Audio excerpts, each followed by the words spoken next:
উৎসবমুখর পরিবেশে অনুষ্ঠিত হয়েছে ব্যাডমিন্টন টুর্নামেন্ট 2026।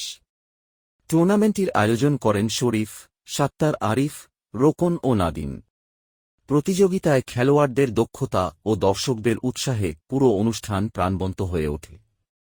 টুর্নামেন্টে দুর্দান্ত নৈপুণ্য প্রদর্শন করে চ্যাম্পিয়ন হওয়ার গৌরব অর্জন করেন রেদওয়ান ও শাহিন।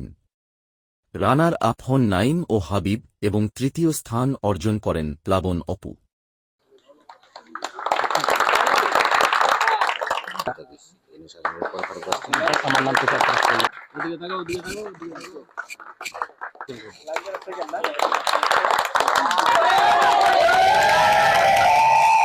এবং ট্রফি মেডেল নেওয়ার জন্য হাবিব এবং নাইম। ছোটটা ওটা একটা দিন মূল্য ইয়ার জন্য এটা রানার আপ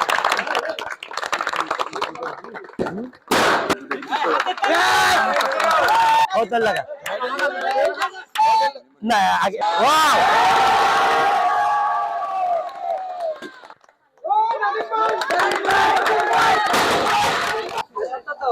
সাতার ভাই আগে দেখ।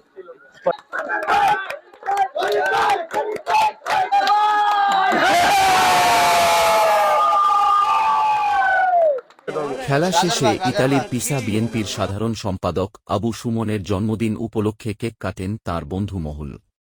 এ সময় উপস্থিত সকলে তাঁকে জন্মদিনে শুভেচ্ছা জানান এবং আনন্দঘন পরিবেশে অনুষ্ঠানটির সমাপ্তি ঘটে।